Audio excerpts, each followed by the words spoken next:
Well, welcome to my first colony video. This time it's my Camponotus Consobrinus, banded sugar ant colony that I've had. Had this one for quite a while. Kept it here in this homemade sort of fish tank, outworld for them. Put a little bit of detail in here as much as I can to make them feel at home. Got some rocks and twigs. I've just used a building sand that I actually baked as well, just to make sure that there were no diseases inside it that could harm the ants as well. I've got a little feeding tray and also an extra test tube for water. So quite a nice little setup. I've got fluon around the outside so they can't escape, but they're not too interested in climbing anyway.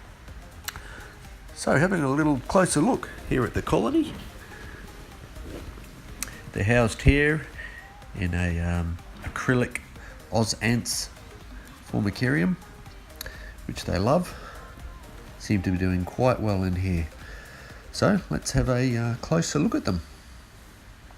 So I'll just keep this cardboard on top just to keep it nice and dark on the inside. It's got the two hydration port areas here as well.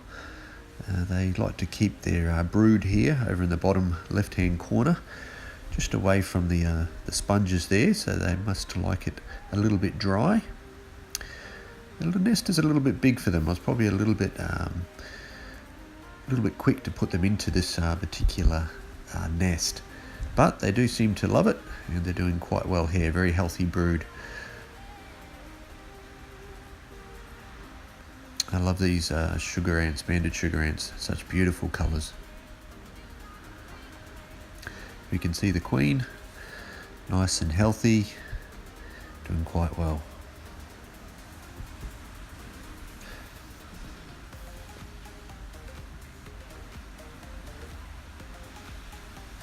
They tend to like to spread out a little bit throughout this nest.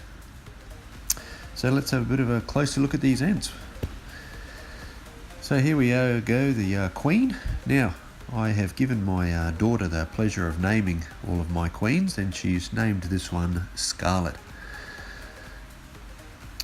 So a little bit of background for her.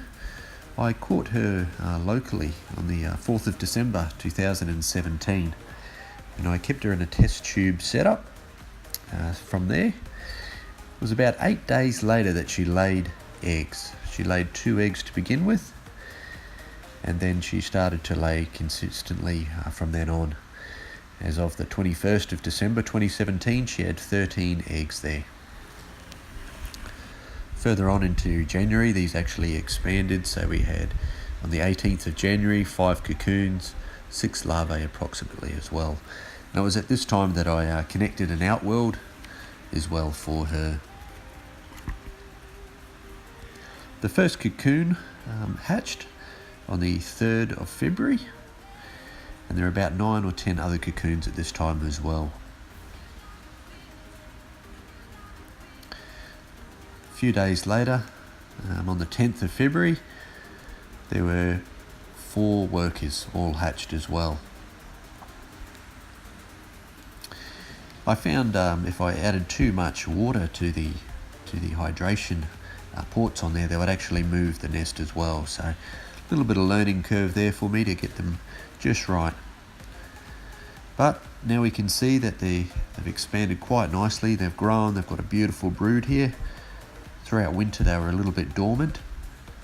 There wasn't much development going on, but since spring has come, they're expanding and growing quite nicely.